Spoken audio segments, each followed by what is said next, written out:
Astaghfirullah. Bismillahirrahmanirrahim. Assalamualaikum warahmatullahi wabarakatuh. Alhamdulillah wassalatu wassalamu ala rasulillah wa ala alihi wa sahbihi wa mawalah wa la hawla wa la quwwata illa billahi wa ba'd. Baik, kita akan lanjutkan kajian kita, masih membahas kitab Bulughul Maram, dan kita masuk pada kitab Al-Janaiz pada nomor hadis ke 50 atau 521 di kitab aslinya. Kita baca hadisnya. An Abi Hurairah radhiyallahu anhu qala qala Rasulullah sallallahu alaihi wasallam lakinu mautakum la ilaha illallah, rawahu Muslimun wa arba'ah. Dari Abu Hurairah radhiyallahu anhu,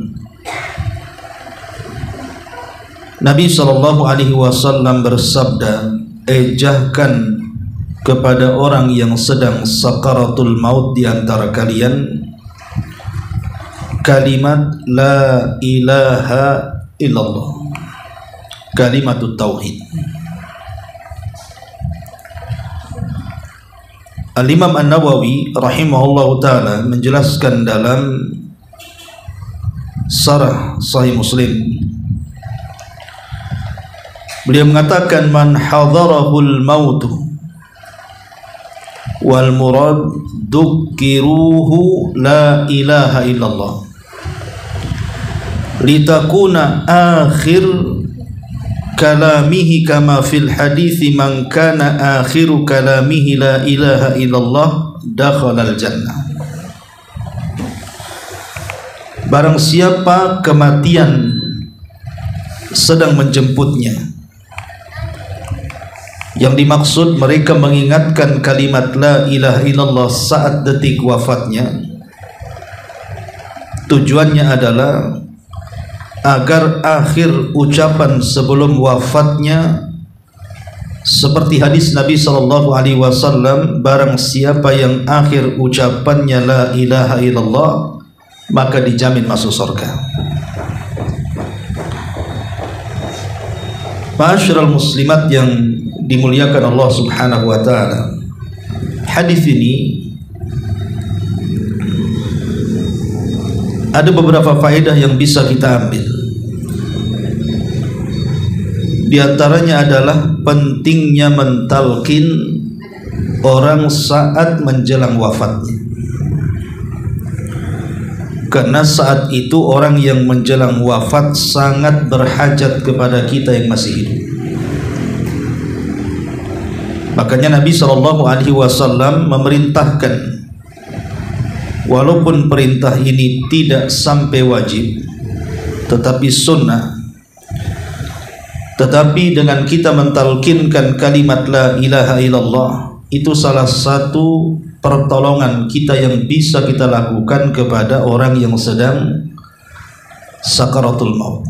Apalagi yang bisa kita tolong kecuali hanya membantu mentalkinkan kalimat la ilaha illallah. Kemudian juga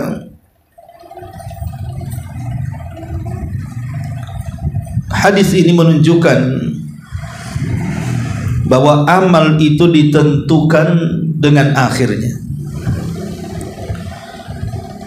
Allah Subhanahu wa taala berfirman di dalam surah Fussilat ayat 30,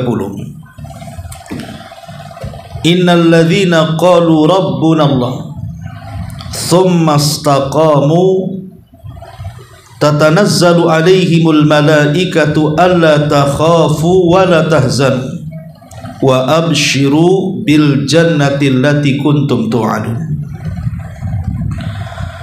Sesungguhnya orang-orang yang mereka mengatakan Rabb kami Allah, dan itu makna la ilaha illallah. Kemudian istiqamah sampai di akhir hayatnya dia mengucapkan kalimat la ilaha illallah, maka akan turun kepada mereka para malaikat, kemudian membisikkan di telinganya, jangan takut dan jangan sedih, dan beri kabar dengan sorga yang dijanjikan kepadanya. Nabi SAW sampai mengatakan al-a'mal bi khawatimiha, amal itu ditentukan oleh akhir hidupnya. Karena amal itu ditentukan oleh akhir hidup seseorang, bukan awal, bukan tengah. Makanya sangat dianjurkan orang yang melihat sedang sakaratul maut untuk mentalkinkan kalimat ini. Mudah-mudahan dia sanggup mengucapkannya, dan kita hanya bisa berharap boleh jadi itu amalan terakhir yang dibawanya. Dia meninggal di atas tauhid dan tidak melakukan kesyirikan. Apalagi tadi ada jaminan dari Nabi SAW, barang siapa yang akhir hidupnya mampu mengucapkan kalimat la ilaha illallah, maka dia masuk surga. Walaupun kalimat masuk surga dalam hadis di sini tentu ada dua kelompok. Ada orang yang masuk surga itu direct, tidak perlu ada siksa dari Allah Subhanahu wa ta'ala. Boleh jadi mereka masuk surga tanpa hisab dan adab. Atau mungkin kelompok yang kedua, mereka disiksa dan dihisab hanya untuk membersihkan sisa-sisa dosanya, tapi kemudian dikeluarkan dari neraka dan dimasukkan ke dalam surga. Itulah pentingnya kita ini mentalkinkan kepada orang yang meninggal atau yang hampir meninggal dengan kalimatut tauhid. Kalimatut tauhid, kalimat la ilaha illallah. Ma'asyiral muslimat yang dimuliakan Allah Subhanahu wa ta'ala, di dalam sebuah hadis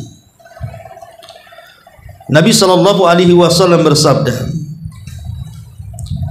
"Idza aradallahu bi'abdin khairan ista'malahu qabla mautih." Apabila Allah Subhanahu wa ta'ala menghendaki kebaikan kepada seorang hamba, maka Allah Subhanahu wa ta'ala akan membuat sesuatu terhadapnya sebelum kematiannya. Kemudian seorang laki-laki bertanya kepada Nabi SAW, apa yang diperbuat Allah kepada seorang yang dikehendaki kebaikannya itu? Maka Nabi SAW mengatakan, yahdillahu ilal amali salihi qabla mautihi thumma yaqbidahu ala dhalik. Allah Subhanahu wa ta'ala akan berikan hidayah agar dia melakukan amal kebaikan sebelum kematiannya. Sampai setelah itu barulah Allah akan cabut nyawanya. Lah salah satu tanda dari tanda-tanda kebaikan adalah dia beramal saleh sebelum wafatnya. Dan tidak ada amalan saleh yang paling tinggi melebihi tauhid. Tidak ada amal saleh yang lebih tinggi melebihi mentauhidkan Allah Subhanahu wa ta'ala. Maka beruntunglah orang-orang yang sebelum wafatnya dia mampu mengucapkan kalimat tauhid la ilaha illallah. Kenapa sangat beruntung? Kita tahu bahwa setiap kebaikan itu bisa menghapuskan banyak keburukan. Seperti umpamanya ketika ada seorang yang datang kepada Nabi SAW penuh dengan dosa,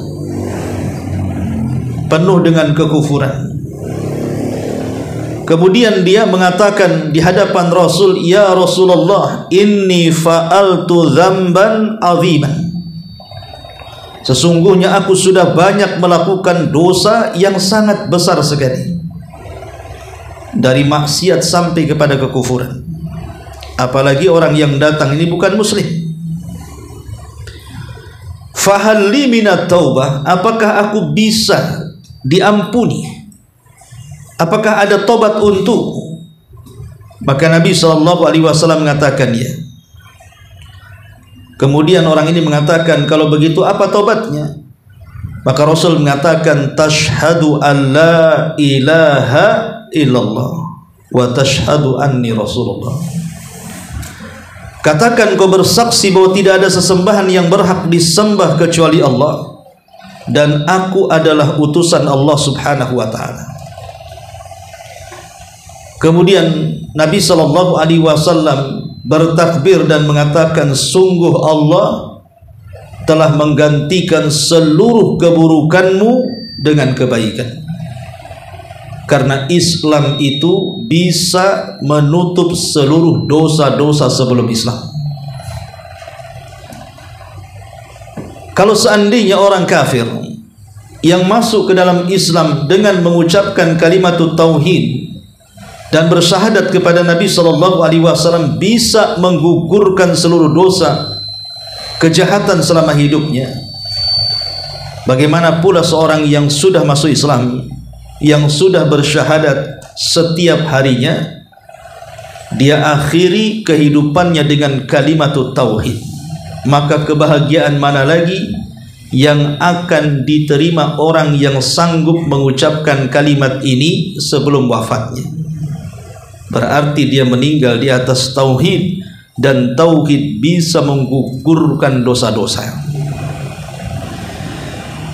Ma'asyiral muslimat yang dimuliakan Allah Subhanahu wa ta'ala, tentu yang namanya hati manusia itu, yang memutarbalikan itu bukan kita, tapi Allah Subhanahu wa ta'ala yang membolak-balikan hati setiap manusia. Sehingga kita kalau ingin meninggal dalam posisi husnul khatimah, mampu mengucapkan kalimatut tauhid, maka sudah selayaknya kita terus meminta kepada Allah dengan berdoa, ya muqallibal qulub tsabbit qalbi ala ta'atik. Wahai zat yang membolak-balikan hati manusia, tetapkan hatiku di atas ketaatan kepadamu. Karena betapa banyak orang-orang yang baik di awal, jelek di akhir. Betapa banyak orang-orang yang istiqomah di permulaan, menyimpang di akhir hidupnya. Itulah hati manusia. Terkadang kita tidak bisa memegangnya. Hari ini semangat ibadah, besok pula malas. Hari ini di atas hidayah, besok pula di atas kesesatan. Makanya penting kita terus berdoa kepada Allah Subhanahu wa ta'ala agar kita sanggup mengucapkan kalimat ini saat detik-detik wafatnya, karena kalimat ini adalah miftahul jannah. Dia adalah kunci sorga masalahnya. Bukankah Rasul yang mengatakan miftahul jannati la ilaha illallah, bahwa pintu sorga itu kalimat la ilaha illallah? Maka siapapun yang sanggup mengucapkan kalimat ini sebelum wafatnya, artinya di tangannya dia sudah memegang kunci sorga. Bahkan nanti pada hari kiamat, ketika Allah Subhanahu wa ta'ala memanggil manusia di hadapannya, kemudian diperlihatkan catatan yang begitu banyak tentang kejahatannya, ada seorang laki-laki di tangannya membawa 99 catatan, di mana satu catatan itu jauhnya sejauh mata memandang, semuanya isi kejahatannya. Kemudian Allah Subhanahu wa ta'ala mengatakan, kalau begitu bentangkan catatan. Maka dengan ketakutan karena dia tahu isinya, dia pun membentangkan di hadapan Allah Subhanahu wa ta'ala. Kemudian Allah memerintahkan untuk membacanya. Kemudian setelah dia membaca catatan ini baru satu catatan, masih ada 98 catatan yang belum dibukanya. Tapi dia sudah merasa putus asa, karena seolah-olah tidak ada yang bisa menyelamatkannya. Sampai Allah Subhanahu wa ta'ala mengatakan, coba lihat catatan itu, apakah ada yang salah? Dia mengatakan, tidak ada ya Rabb. Lihat lagi, jangan-jangan para malaikat yang mencatat itu keliru. Dia mengatakan, tidak ya Rabb, ini semua perbuatan. Dan ini diantara kekhususan hisab, di mana Allah Subhanahu wa ta'ala mengembalikan memori kita yang dulu kita lupa, Allah kembalikan sehingga menjadi ingat semuanya. Untuk apa? Untuk mencocoki catatan-catatan yang dibawanya.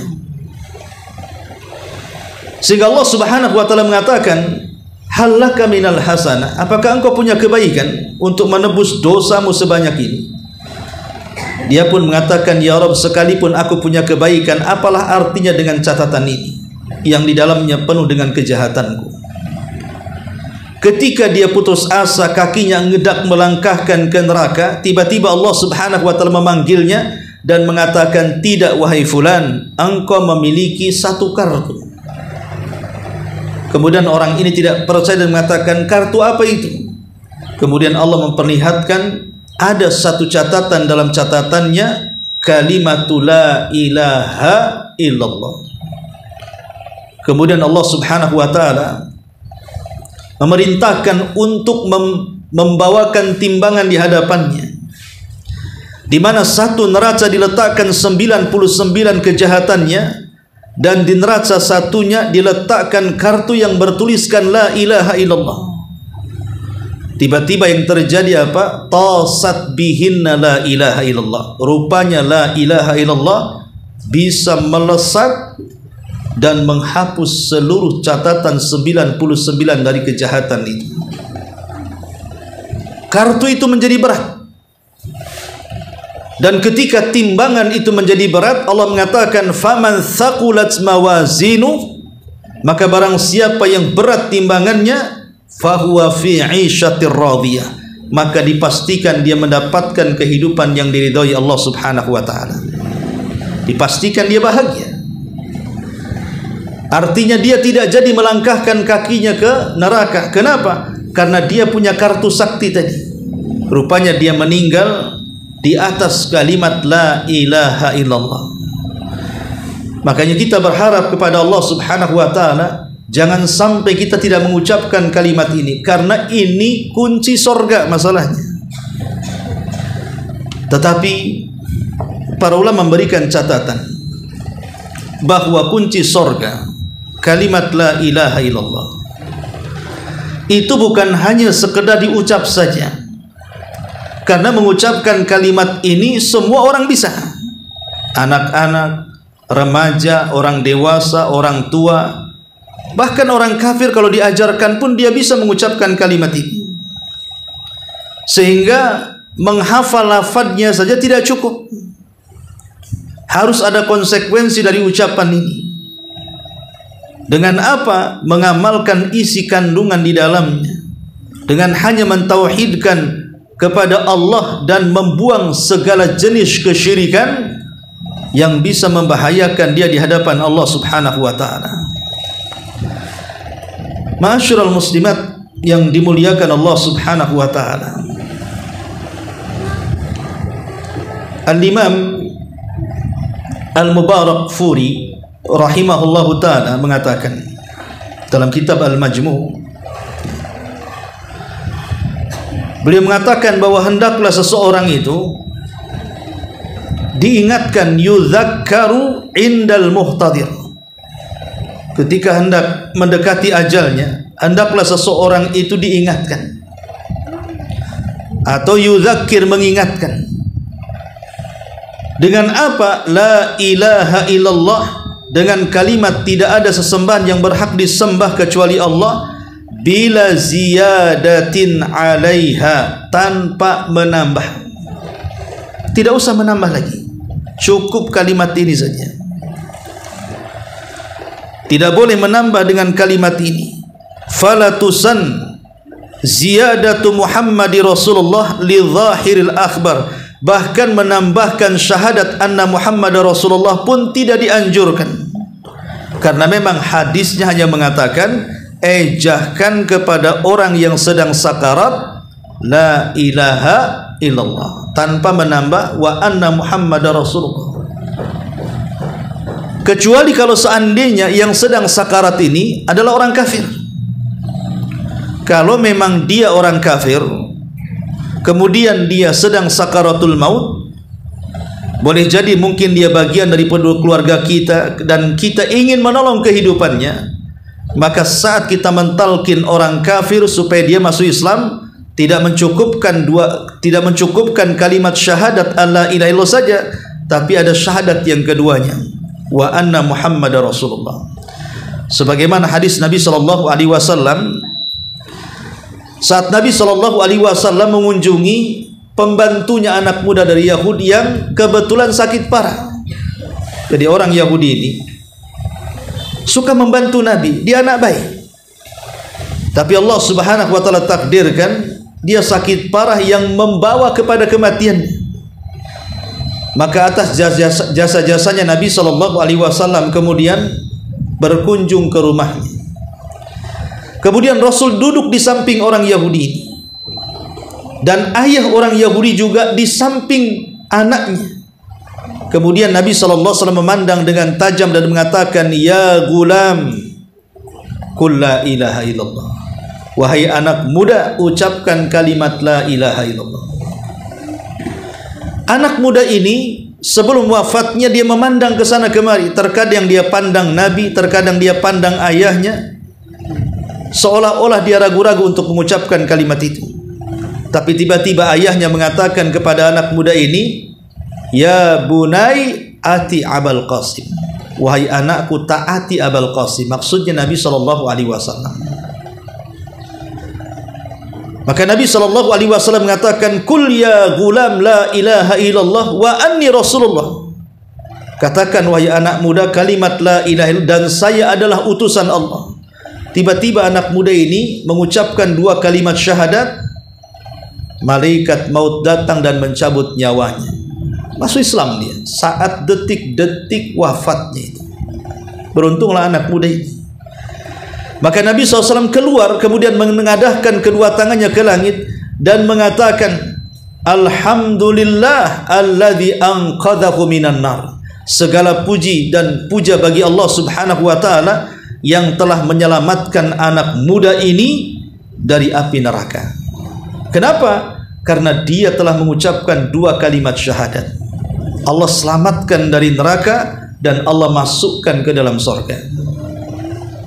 Itulah keajaiban kalimat la ilaha illallah apabila diucapkan di saat detik-detik wafatnya. Ingat kisah Usairim. Ketika sahabat Mus'ab datang berdakwah ke kota Madinah, kemudian karena dakwahnya dua pembesar Khazraj dan Aus masuk Islam. Pertama Sa'ad ibn Rabi, yang kedua Sa'ad ibn Ubadah. Sa'ad ibn Rabi ini pemimpin kaum Aus. Saat dia masuk Islam, dia pulang ke kampungnya suku Aus, kemudian mengatakan, kalian tahu siapa aku? Maka orang-orang memujinya dan mengatakan, anta sayyiduna wabnu sayyidina, anta khairuna wabnu khairina. Engkau adalah pemimpin kami, anak dari pemimpin kami. Engkau orang terbaik kami, anak dari orang terbaik kami. Maka kata Sa'ad mengatakan kepada penduduk Aus, kalau begitu masuklah kalian ke dalam Islam.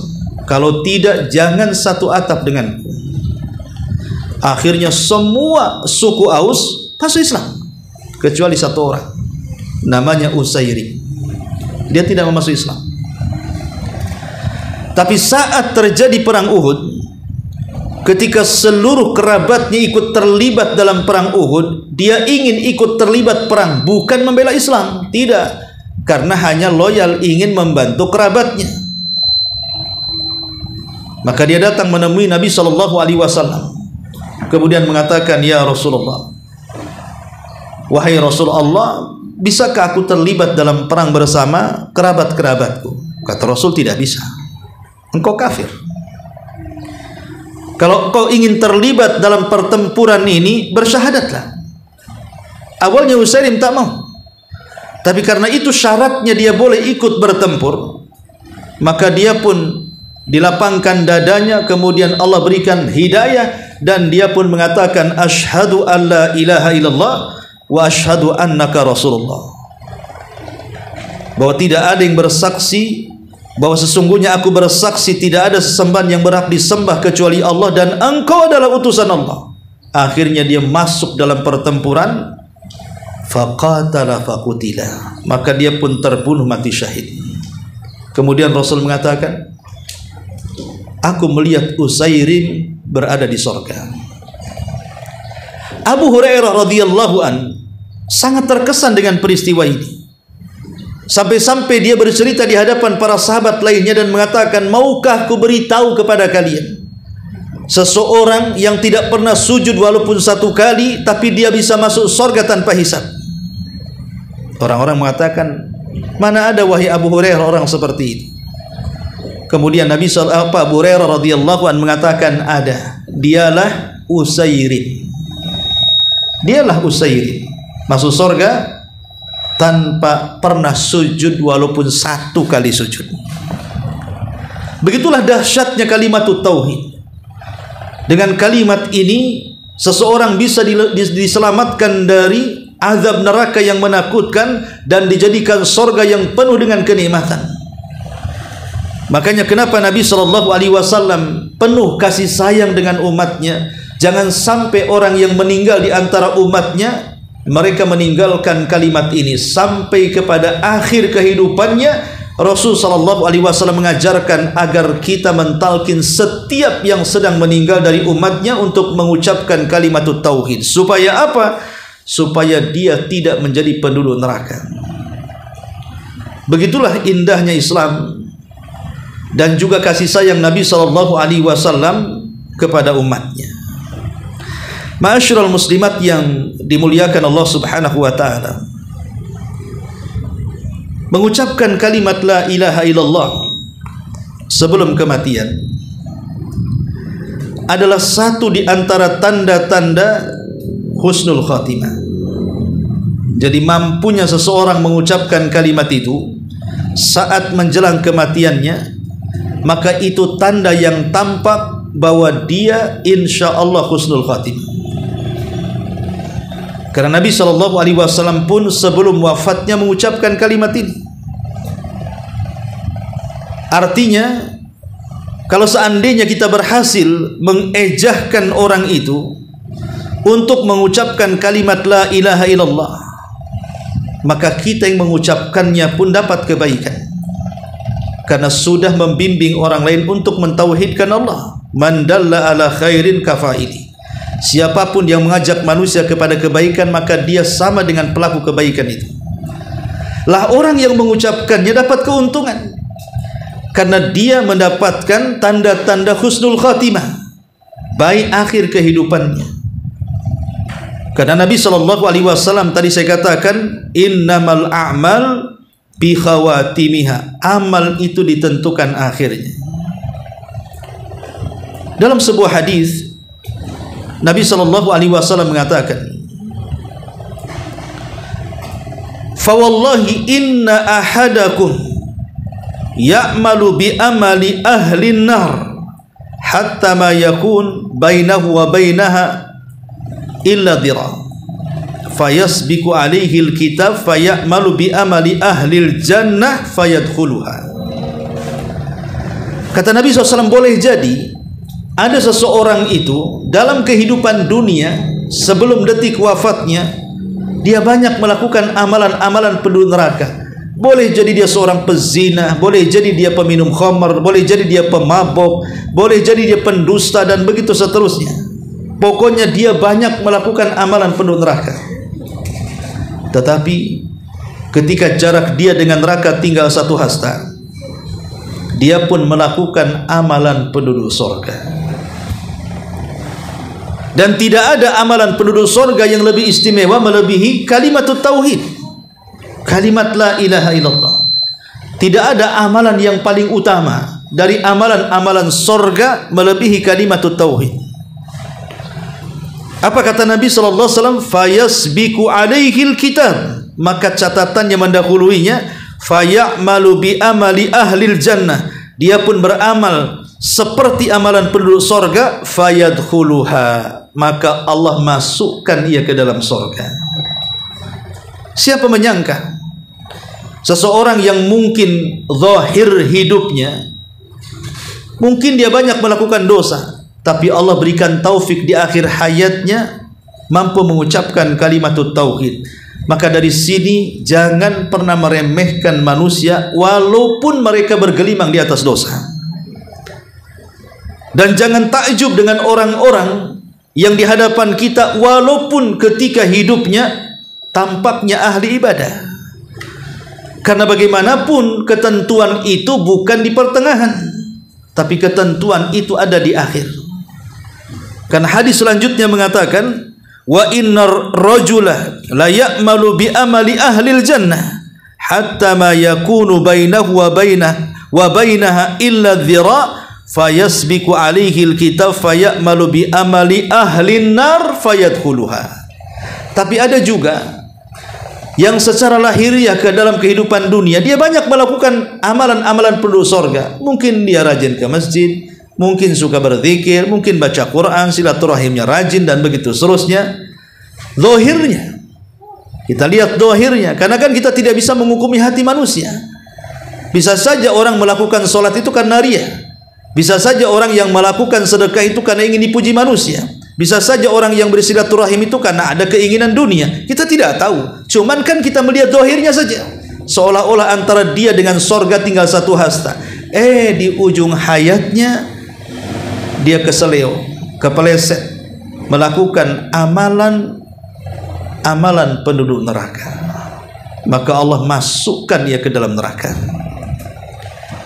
Makanya ada istilah, lebih baik menjadi ahli dosa tetapi dia ingin bertobat dan menangisi dosanya, dibandingkan menjadi ahli ibadah tetapi dia ujub dengan pahalanya, ujub dengan amalannya. Karena takut dosa maka dipastikan masuk surga, tapi ujub dengan amalannya dipastikan masuk neraka. Ingat seorang laki-laki di zaman Bani Israel, dia merasa takut karena dosanya.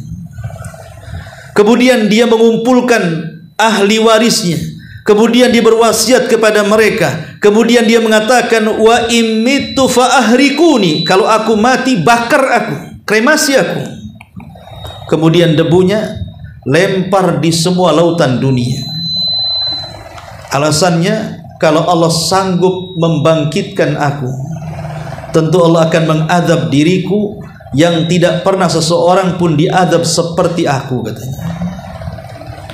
Rupanya betul, setelah meninggal oleh anak-anaknya wasiatnya dilakukan.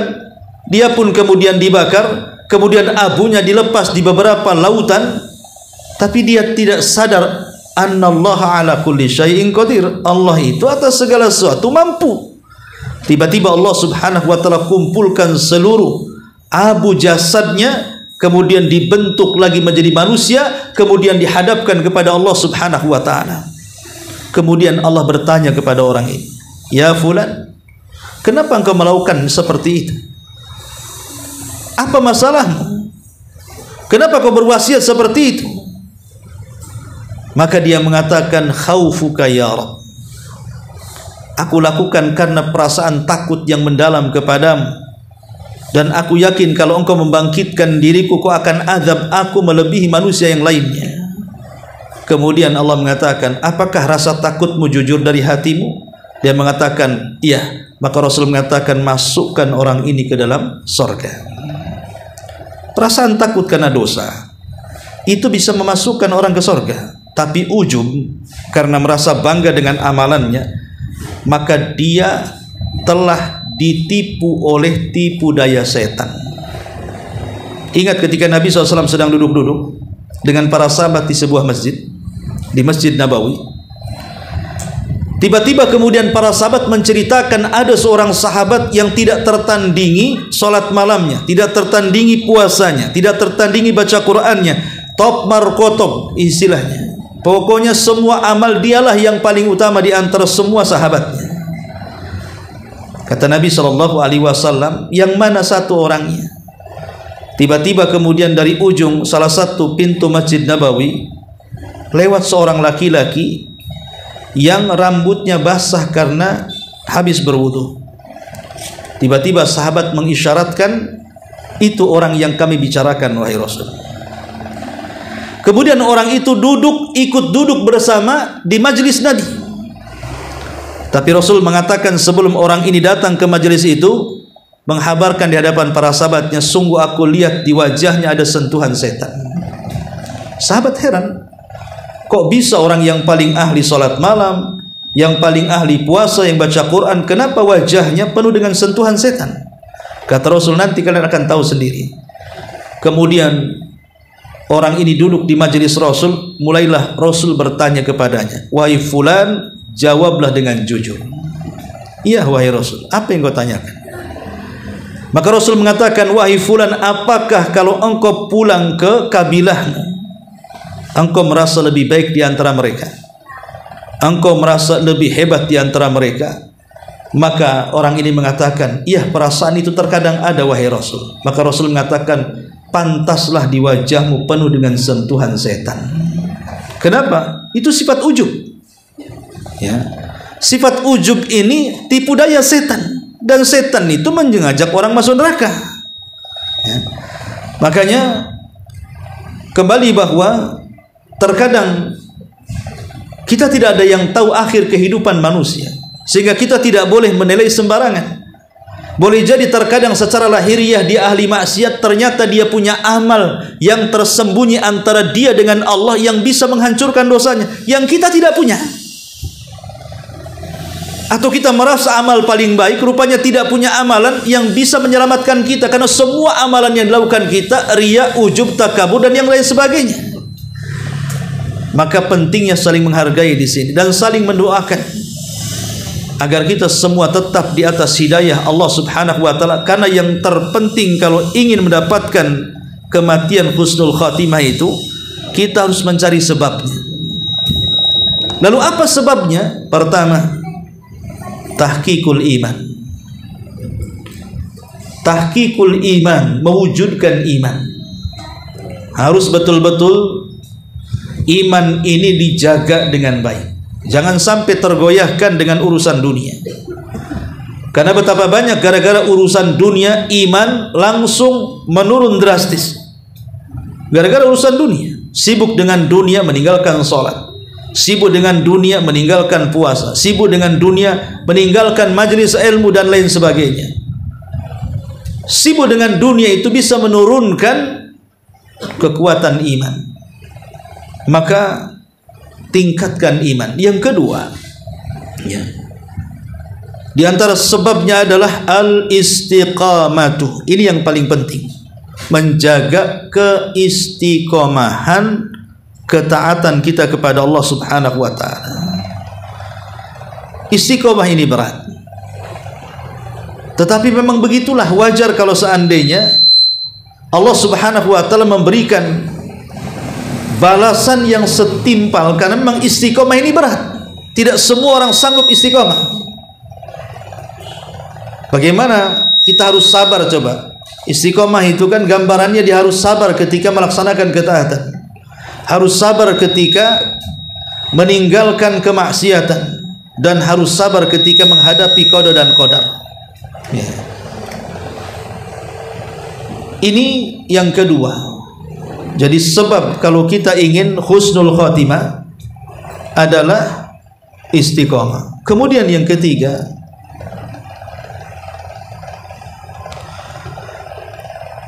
adalah al-huffad ala salawat, berusaha untuk menjaga salat. Karena salat inilah yang menjadikan amal-amal yang lain itu dianggap baik. Walaupun kita telah mentauhidkan Allah Subhanahu wa taala, anggaplah kita sudah sering mengucapkan kalimat la ilaha illallah, tapi kalau kita tidak salat, maka kalimat itu percuma diucapkan. Kalimat itu percuma diucapkan. Kalau dia tidak pernah melakukan sholat, maka jaga sholat. Kita secara singkat saja, ya. Kemudian yang keempat, fi'lu ta'ati wa tarkus sayyi'at. Berusaha untuk banyak-banyak melakukan ketaatan dan meninggalkan keburukan-keburukan. Karena tadi saya katakan bahwa ketaatan itu bisa menggugurkan keburukan.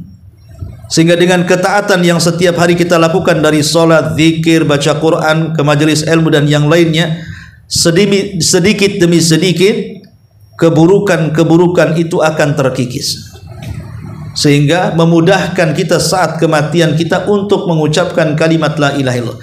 Karena yang memberatkan kalimat itu diucap saat kematian itu karena dosa. Orang kalau banyak dosanya akan sulit untuk mengucapkan kalimat itu. Tapi kalau orang sedikit dosanya dan banyak ketaatannya, Allah akan berikan taufik kepadanya, akan mudah mengucapkan kalimat itu. Ini yang keempat. Kemudian yang kelima, husnu ikhtiyarir rafiq, mencari pertemanan yang baik. Kenapa paman Nabi SAW Abu Talib tidak mau mengucapkan kalimat la ilaha illallah sampai dia wafat? Padahal dia yang memperjuangkan Islam, matanya melihat keajaiban mukjizat Rasul dan bagaimana pengorbanan yang sudah menghabiskan tenaga, biaya sampai kepada nyawa. Tapi saat wafatnya hidayah tidak menyentuhnya. Kenapa? Karena di sampingnya ada teman-teman yang jahat. Ada Abu Jahal di sampingnya saat kematiannya. Abu Jahal lah yang mempengaruhi hati Abu Talib untuk mengucapkan kalimat la ilaha illallah. Saat Nabi SAW mengatakan kul ya ammi la ilaha illallah, katakan wahai pamanku kalimat la ilaha illallah, si Jahal ini mengatakan di telinga Abu Talib dan mengatakan, ya Aba Talib, atarghabu an millati Abdul Muttalib, apakah engkau benci dengan agamanya Abdul Muttalib? Ya. Jadi saya tadi bilang Abu Lahab, ya, Abu Talib, ya, afan, ya. Jadi Abu Talib adalah paman Nabi SAW yang memperjuangkan dakwah Nabi. Tetapi saat wafatnya Abu Talib tidak dapat hidayah karena di sampingnya ada teman-teman yang jahat. Dia terpengaruh dengan ucapannya. Akhirnya dia tidak mengucapkan kalimat itu dan mati di atas kekafiran. Kemudian yang keenam, al-mudawamatu ala ibadatillahi azza wa jalla.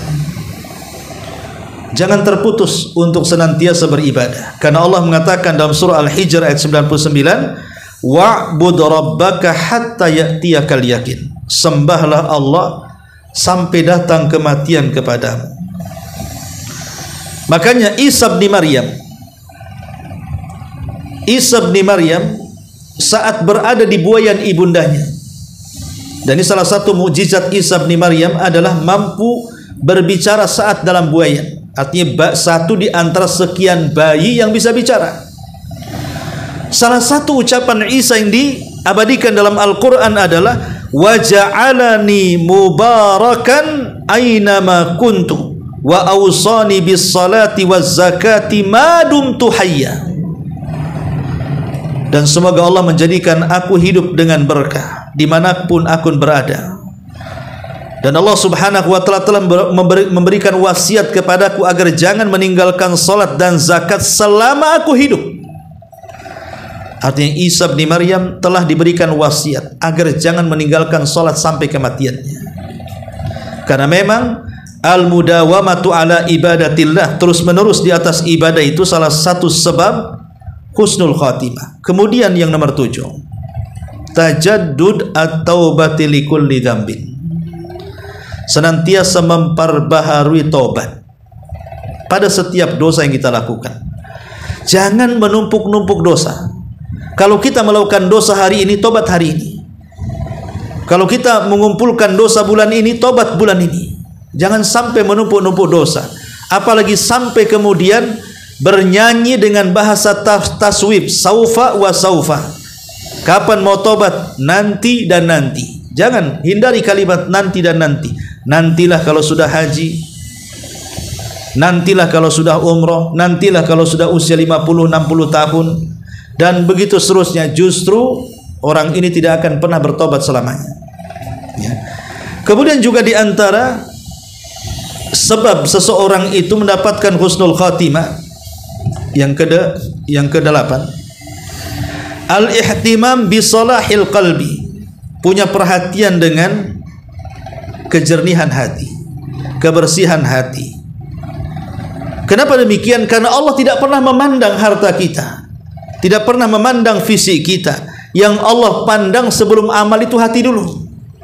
Apakah hati kita ikhlas? Apakah hati kita jujur? Apakah memang kita sudah membersihkan dari berbagai macam penyakit hati, hasad, dengki, iri, dendam, dan yang semacamnya?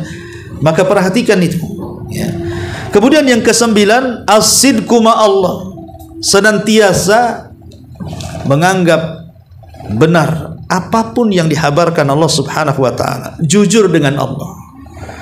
Karena banyak orang-orang yang tidak jujur dengan Allah, banyak sekali, terutama saat-saat ditimpa musibah. Dia nggak yakin dengan pertolongan, dia nggak yakin dengan bantuan dari Allah, sehingga ketika dia sakit bukannya berdoa, datang pula ke dukun.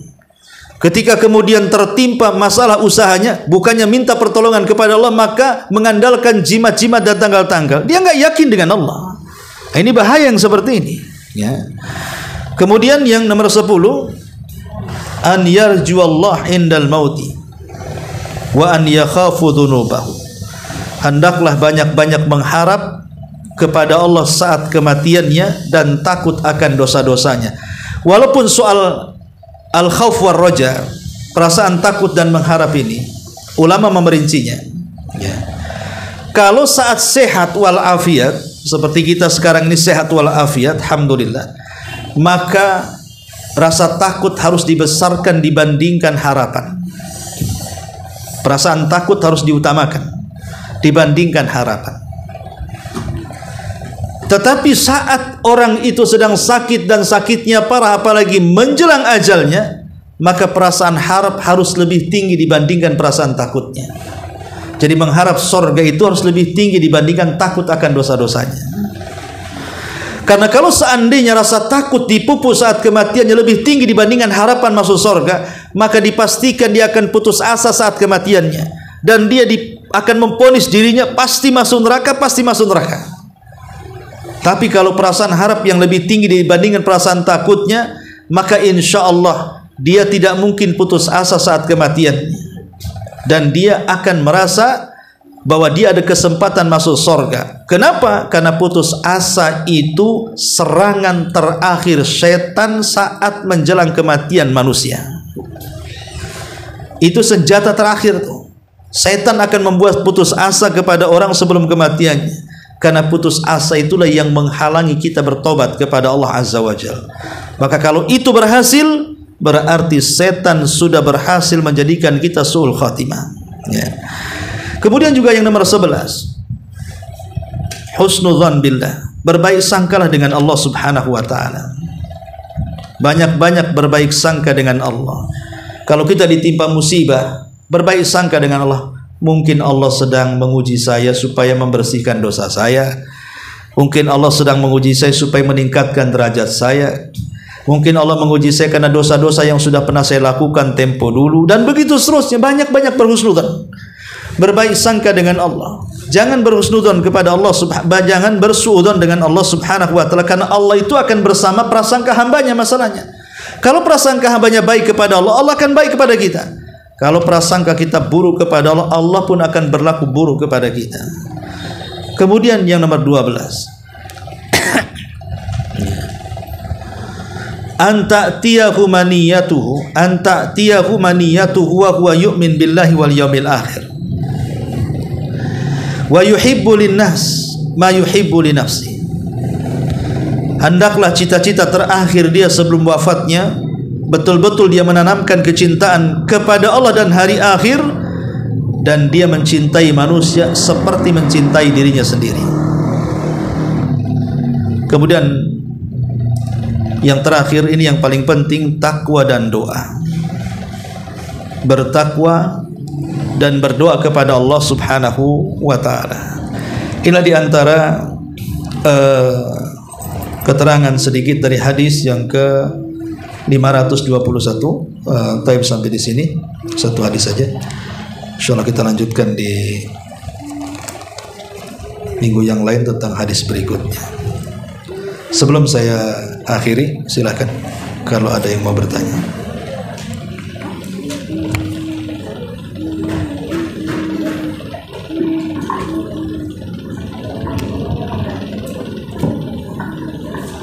Assalamualaikum warahmatullahi wabarakatuh. Waalaikumsalam. Barakallahu Ustaz, jazakallahu khairan atas paparan dan nasihatnya serta ilmu yang diberikan kepada kami. Ustaz, tadi kan Ustaz ada mengatakan bahwa kita disuruh untuk mentalkinkan orang yang akan meninggal dunia, dan kenapa kalimatnya hanya la ilaha illallah saja, tidak ditambah Muhammad Rasulullah di belakangnya? Dan itu pernah sempat terbaca Ustaz, dan apakah ini satu hal yang benar? Kenapa kalimat itu hanya sampai di kalimat la ilaha illallah? Karena itu kalau ditambah dengan Muhammad Rasulullah akan memberatkan si mayit, begitu ungkapannya. Karena kalau kalimat la ilaha illallah itu kita mengucapkan tanpa menggerakkan bibir, hanya lidah aja yang bergerak, yang bergetar, dan begitulah kasih sayang Allah kepada hambanya, sehingga saat dia sakratul maut, Allah tidak memberatkan dengan tambahan-tambahan kalimat yang berat lainnya. Apakah ungkapan ini benar adanya Ustaz? Benar, itu ucapan Al-Imam Ibnul Qayyim rahimahullahu ta'ala.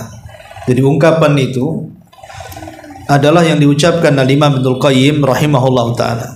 Jadi bentuk perasaan kasih sayang Allah subhanahu wa ta'ala kepada hambanya, tidak memberatkan saat wafatnya. Dan tidak ada kalimat di dunia, kalimat apapun, yang bisa diucapkan orang yang sedang sakaratul maut kecuali la ilaha illallah. Karena la ilaha illallah itu seperti goyangan lidah. Lidah bisa mengucapkannya tanpa menggerakkan dengan lisannya, tanpa harus lisannya bergerak-gerak.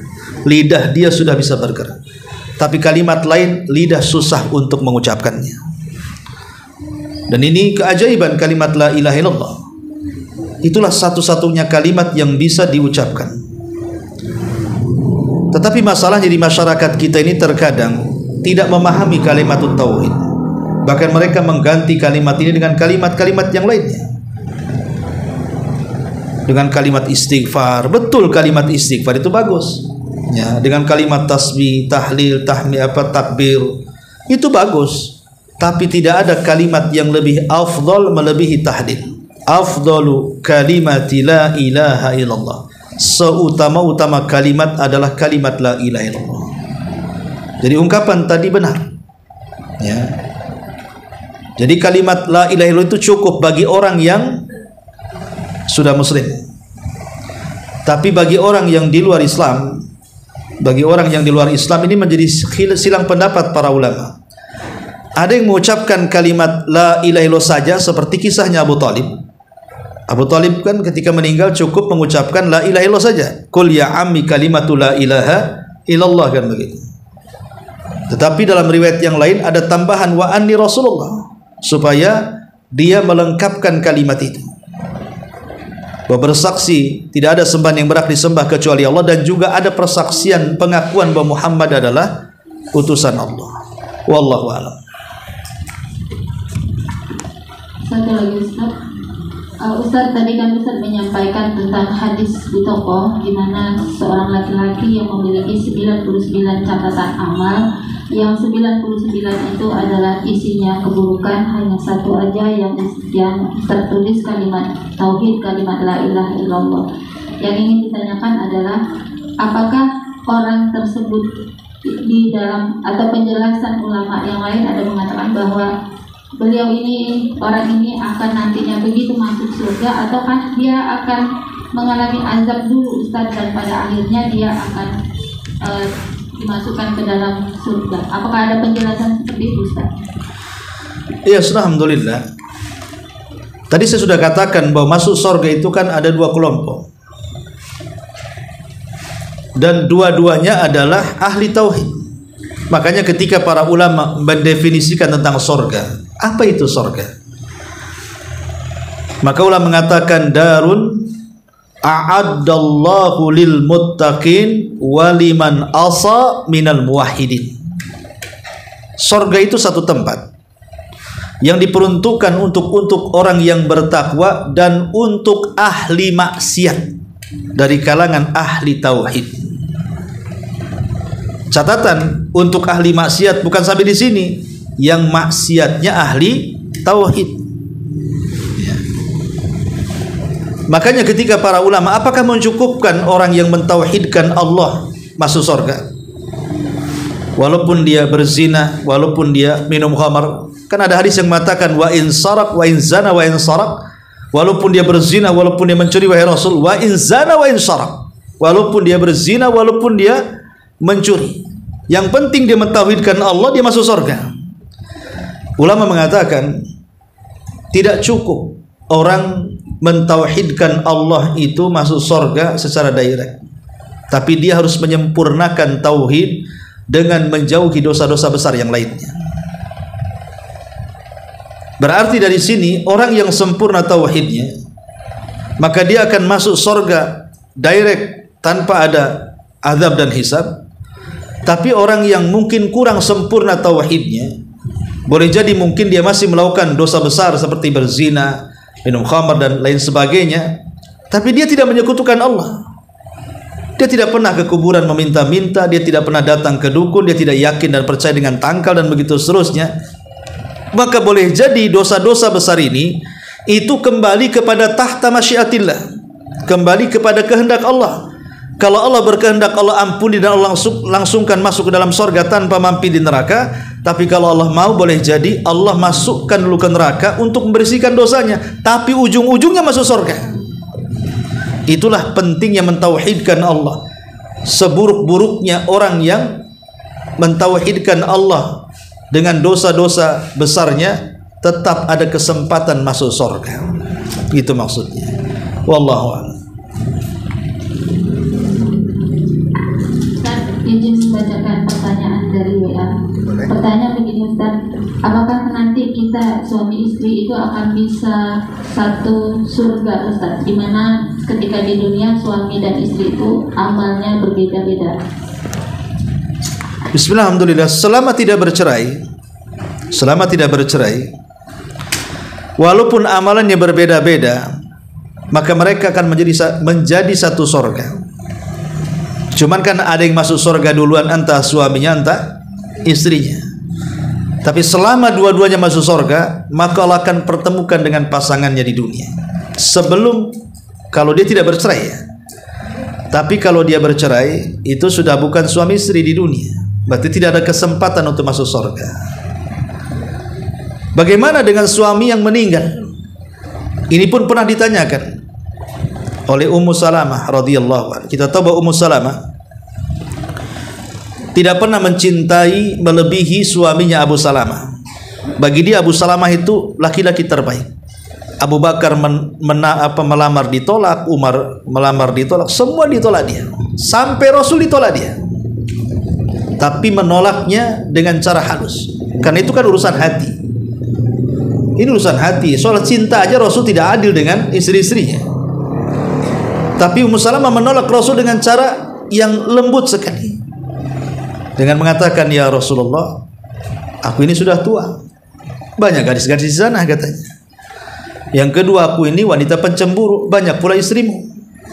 Yang ketiga, anak-anakku banyak, macam mana kau disibukkan dengan anak-anakku katanya. Intinya dia nggak mau sebenarnya. Tapi Nabi SAW ingin menolong dia, karena dia banyak anak yatimnya, siapa yang mengurus? Maka Rasul mengatakan, adapun usiamu yang tua, aku juga sudah tua, apa salahnya? Ya. Adapun anak-anakmu, anak-anakku, aku yang akan mengurusnya. Adapun engkau suka cemburu, aku akan berdoa kepada Allah agar cemburumu dihilangkan. Maka Rasul berdoa hilang cemburunya. Makanya satu-satunya istri Nabi yang paling berakal itu Ummu Salamah, karena sudah nggak ada cemburu lagi dia. Dialah yang suka diutus istri yang lain kalau ada masalah, utus Ummu Salamah, utus Ummu Salamah. Karena dia nggak ada kecemburuan lagi. Sebab kalau cemburu pasti berat sebelah nantinya. Makanya dia wanita yang berakal. Sampai satu hari Ummu Salamah berdialog, bertanya kepada Rasul. Dia bertanya yang ditanyakan dirinya tapi berbahasa orang lain. Sebenarnya pertanyaan itu dirinya sendiri, tapi bahasanya orang lain. Dia mengatakan, ya Rasul, bagaimana kalau ada seorang wanita? Maksudnya seorang wanita itu dirinya. Iya, kata Rasul, ada apa? Bagaimana, kata Ummu Salamah, kalau ada seorang wanita, dia menikah, kemudian meninggal suaminya, kemudian dia menikah lagi, kemudian meninggal suaminya, kemudian menikah lagi, kemudian meninggal suaminya, kemudian dia pun meninggal dunia. Kata Ummu Salamah, ya Rasul, wanita ini di sorga, siapa yang dipilih dari 3 suaminya ini? Tidak mungkin 3-3 jadi suami, ya kan? Maka Nabi SAW mengatakan, engkau akan bersama, wanita itu akan bersama suaminya yang terakhir. Wanita itu akan bersama suaminya yang terakhir. Maka Ummu Salamah tersenyum, kemudian dia paham bahwa dia akan bersama Rasul di sorga. Al-Imam Ibn Utsaimin rahimahullahu ta'ala menukilkan pendapat yang lain dan mengatakan memang terjadi silang pendapat kalau kasusnya seperti ini, dengan siapa dia bersuami. Ada sebagian para ulama mengatakan dia boleh memilih dari 3 suami ini mana yang lebih soleh ketika di dunia, mana yang lebih soleh dari ketiganya, maka dia akan memilihnya. Karena yang namanya orang sudah menikah kemudian menikah lagi seorang janda, pasti, maaf Bu ya, pasti akan membanding-bandingkan dengan suaminya sebelumnya. Saya yakin ya, orang kalau sudah menikah, cerai atau mati kemudian menikah lagi, pasti dia akan banding-bandingkan tuh. Kok nggak seperti suamiku yang dulu? Kok lebih baik? Itu kalau baik. Kalau lebih jahat, kalau lebih pelit, bisa saja kan seperti itu. Sehingga kemudian bisa memilih, oh suami saya yang pertama lebih enjoy, nah, bisa saja dia memilih ya. Atau pendapat yang kedua seperti kasusnya Ummu Salamah, dia akan bersama suaminya yang terakhir.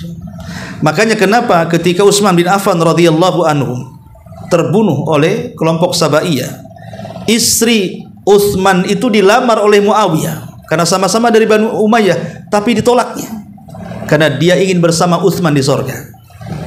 Itu istrinya, itu kesetiaan. Ibu nggak yakin kalau suami ibu paling 3 hari menikah lagi. Jadi ini intinya bahwa kasus seperti tadi ya, begitu jawabannya. Wallahu a'lam. Sudah? Baik, kita akan memberikan hadiah buku biasa. Ya. Pertanyaan yang pertama. Tadi saya sebutkan 10 lebih tentang sebab orang meraih husnul khatimah. Sebutkan 3 saja. Iya. Pertama, tahqiqul iman. Ayo, Pak. Istiqomah ketaatan pada Allah, seperti sabar, mendapat cobaan. Yang ketiga, berusaha untuk menjaga sholat. Ahsanti, masya Allah. Pertanyaan yang kedua, dalam hadis Nabi SAW, lakinu mautakum bila ilaha illallah, ejahkan orang yang mati dengan kalimat la ilaha illallah. Kita tahu bahwa kalimat la ilaha illallah adalah kunci surga. Apa alasannya? Kenapa kita tidak biarkan saja dia mengucap sendiri? Kenapa kita harus mentalkinnya?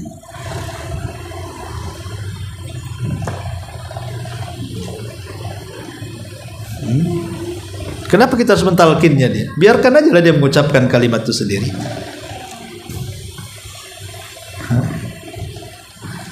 Gak ada yang tahu? Karena perintah Rasulullah untuk mentalkin. Ahsanti, karena Rasul yang memerintahkan. Kata Rasul talkin kan, berarti Nabi yang memerintahkan kan. Nah, yang kedua bentuk kasih sayang kita kepada saudara kita. Kita tidak mau saudara kita dalam kondisi kesulitan. Makanya kita bantu sampai ke saat kematiannya juga. Kemudian yang terakhir,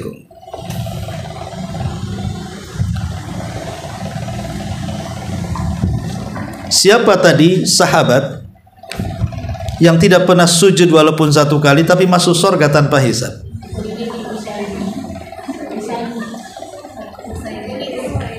Pakai ini, pakai mic. Siapa satunya? Asik. Usairim. Ahsanti, masyaallah, jazakallahu khairan. Nah, inilah diantara kajian di siang pagi menjelang siang, semoga ada manfaatnya. Subhanallah bihamdika, asyhadu an la ilaha illa anta, astaghfiruka wa atubu ilaik. Allahu ta'ala alam. Assalamualaikum warahmatullahi wabarakatuh.